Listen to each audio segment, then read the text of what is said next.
গণমাধ্যমকে নির্দেশনা দিচ্ছে, তরুণ ছেলেকে যদি অফার দেওয়া হয় তুমি ডিসি অফিসে সব তোমার অ্যাক্সেসে চলবে, তুমি কাজকর্ম করবা।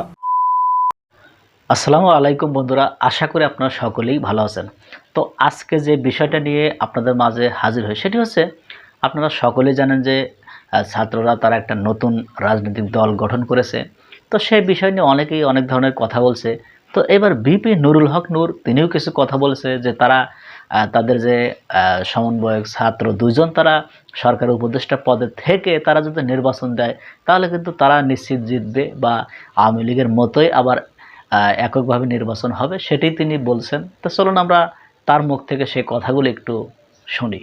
গণমাধ্যমকে নির্দেশনা দিচ্ছে, তরুণ ছেলেকে যদি অফার দেওয়া হয় তুমি ডিসি অফিসে সব তোমার অ্যাক্সেসে চলবে, তুমি কাজকর্ম করবা, তোমাকে এমপি বানানো হবে, 2-4 কোটি টাকা দিয়ে হবে, তুমি আমাদের সাথে আসো। সরকারের পক্ষ থেকে যদি এই অফার দেওয়া হয় তাহলে তো তারা যাবে। এই ছাত্র নেতৃবৃন্দ যা করছে আপনারা গোয়েন্দা সংস্থার প্রতিবেদন থেকে সেটি যদি জানতে পারবেন সেটি আপনাদের গা শিউরে উঠবে। তো এই জুলাই গণ অভ্যুত্থানকে কেন্দ্র করে যারা রাজনীতি করতে চাচ্ছে তাদের অনেকে আমাদের সহযোদ্ধা সহকর্মী ছিল। আমাদের কিছু নৈতিক জায়গা থেকে আদর্শিক জায়গা থেকে তাদেরকে আমরা সুপরামর্শ দিয়ে আসছি, আমরা ভবিষ্যতেও দিব। কিন্তু আমরা শেখ হাসিনারকে বলেছিলাম যে সরকারের থেকে দলীয় সরকার অধীনে শেখ হাসিনা নির্বাচন করতে চেয়েছিল, সেটি রুখে দেওয়ার জন্য আমরা আন্দোলন সংগ্রাম করেছিলাম। কারণ সরকারের থেকে সে নির্বাচন করলে তো নির্বাচনকে প্রভাবিত করবে। এখন এই সরকারের উপদেষ্টা থেকে যদি তারা দল গঠন করে তাহলে তো এটা সরকারি দল হবে। তাহলে আওয়ামী লীগের মধ্যে এই সরকারি দলের মধ্যে পার্থক্যটা কোথায়? গণ অভ্যুত্থানকে যেভাবে গুটি কয়েক ব্যক্তিকেন্দ্রিক গ্লোরিফাই করা হচ্ছে কিংবা কাউকে বিশেষভাবে ক্রেডিট দেওয়া হচ্ছে, সেটা তো বাস্তবতা না। এই গণ অভ্যুত্থানে বিএনপি জামাত সহ বিশেষ করে এই গণ অভ্যুত্থানের তরুণরা যে ভূমিকা রেখেছিল, 18 থেকে যারা কোনো সংস্কার আন্দোলন করেছিল, তাদের কথা ওইভাবে কোনো জায়গায় বলা হচ্ছে না। এখন সরকারে আছে, সরকার উপদেষ্টা হয়ে তারা সরকার ব্যবসা বাণিজ্য সবকিছু নিয়ন্ত্রণ করছে, গণমাধ্যমকে নির্দেশনা দিচ্ছে এইভাবে খবর দেখাবেন, এইভাবে প্রচার করবেন, তারা প্রচার করছে। আওয়ামী মাফিয়া দুর্বৃত্তদের সাথে রাতের অন্ধকারে মিটিং করা হচ্ছে, তাদেরকে পুনর্বাসনের জন্য আশ্বস্ত করা হচ্ছে, আমলাতন্ত্র থেকে শুরু করে রাজনীতি সব জায়গায়। এগুলো তো আমরা মেনে নিতে পারি না।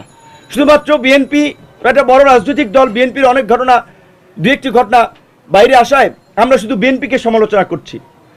এই ছাত্র নেতৃবৃন্দ যা করছে আপনারা গোয়েন্দা সংস্থার প্রতিবেদন থেকে সেটি যদি জানতে পারবেন সেটি আপনাদের গা শিউরে উঠবে।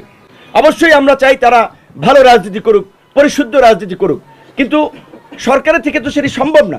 এখন একজনের দল গঠন করেছে, একজন পদত্যাগ করেছে, বাকি দুজন তো সরকারে আছে। সরকারের বিভিন্ন মন্ত্রণালয়ে ছাত্র উপদেষ্টাদের তদারকি কমিটি আছে। সরকারের সাথে কাজ করায় স্বাভাবিকভাবে 3 উপদেষ্টার একটা ভালো নেক্সাস তৈরি হয়েছে। এখন তারা যদি একজন পদত্যাগ করে, দুজন তো আছে, এবং এই আন্দোলন কেন্দ্রিক বিশেষ করে এইখানে যারা উপদেষ্টা গঠন হয়েছে তাদের আমরা যে গত 6 মাসের ভূমিকা দেখেছি, এটা নতজানু একটা ভূমিকা। তারা ছাত্র নেতৃবৃন্দের কাছে জিম্মি ছিলেন অনেক ক্ষেত্রেই, কাজেই তারাও সক্রিয়ভাবে মেরুদণ্ড উঁচু করে অনেক সিদ্ধান্ত নিতে পেরেছে, অনেক কাজ করতে পেরেছে বলে এটা আমি মনে করি না। এটি যদি করতে পারতো তাহলে দেশের এই আজকে পরিস্থিতি 6 মাস পরে এরকম হতো না, এবং 6 মাস পরে সেনা প্রধানের বলা লাগতো না পাবলিকলি এনাফ ইজ এনাফ। এবং আমরা মনে করি যে সেনা প্রধান যে স্পিরিটের জায়গা থেকে কথা বলেছেন সেটি যথার্থ। তিনি সংকটের আঁচ করতে পেরে কথা বলেছেন যে আপনারা এগুলো বন্ধ করেন, দ্রুত সময়ের মধ্যে নির্বাচনের দিকে হাঁটতে হবে। এছাড়া এখন আর গতি নাই, দেশি বিদেশি নানান ধরনের ষড়যন্ত্র হচ্ছে, বিভিন্ন এই ধরনের একটা খোলা অবস্থায় বিভিন্ন গোষ্ঠীকে ব্যবহার করা হচ্ছে। তো সেই জায়গা থেকে ছাত্র নেতৃবৃন্দ সহ অন্যান্য রাজনৈতিক দল, আমরা 42টি রাজনৈতিক দল হাসিনার বিরুদ্ধে আমরা আন্দোলন করেছিলাম একসাথে। এখন অনেকে গিয়েছে, তারা সরকারে আছে, শুভেচ্ছা জানাতে আমরাও জানাই, এটাতে দোষের কিছু না।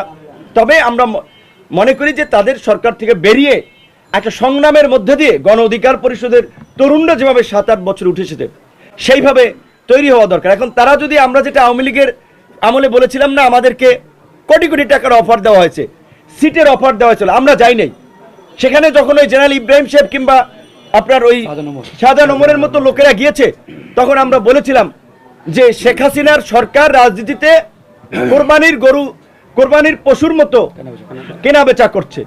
এখনো তো তাই দেখছি, অনেক মানুষকে যে আমাদের দুজন নেতা বা দু একজনের কথা বললেন, আরে তরুণ ছেলেকে যদি অফার দেওয়া হয়, তুমি ডিসি অফিসে সব তোমার অ্যাক্সেসে চলবে, তুমি কাজকর্ম করবা, তোমাকে এমপি বানানো হবে, 2-4 কোটি টাকা দিয়ে হবে, তুমি আমাদের সাথে আসো। সরকারের পক্ষ থেকে যদি এই অফার, তো বন্ধুরা, আমরা স্ক্রিনে সে কথাগুলো শুনলাম।